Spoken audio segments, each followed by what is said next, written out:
तर आज आमचा बिट्टू भलताच खुश होता, कारण त्याच्या मामाने त्याच्यासाठी छान अशी खेळणी आणली होती. तर तो काही सुट्टी देत नाही, तर त्याला प्रत्येक वेळी छान छान अशा खेळण्या घ्यायला खूप आवडतात. त्यानंतर येथे त्यांच्या मामीने लस्सी केली होती.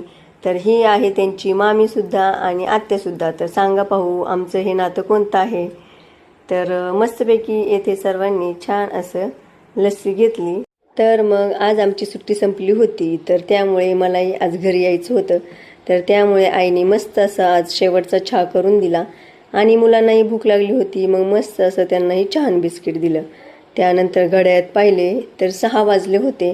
तर पटकीने आवरून वगैरे घेतलं आणि मग वहिनी मस्त असं हळदी कुंकू लावून ओटी वगैरे भरून घेतली. तर असं म्हणतात ना की माहेरी जाताना जेवढा आनंद होतो ना, तर तेवढंच दुःख हे माघारी जाताना होतं. कारण आपल्या माहेरची माणसं, त्यांची आपुलकी, त्यांचं प्रेम हे आपण नेहमी घेऊन जात असतो.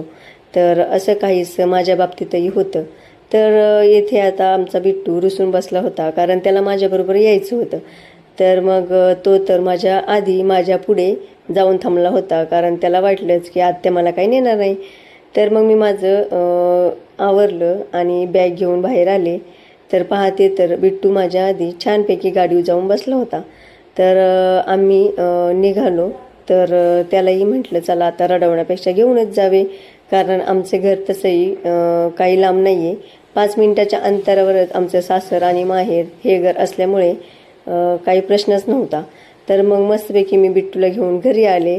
तर घरी आल्यावर शिजुका आमची छान अशी वाट पाहत होती. तर बिट्टूला मात्र आमच्या शिजुकाची खूप सारी भीती वाटती. तर चला, असा होता आमचा आजचा दिवस. बाय.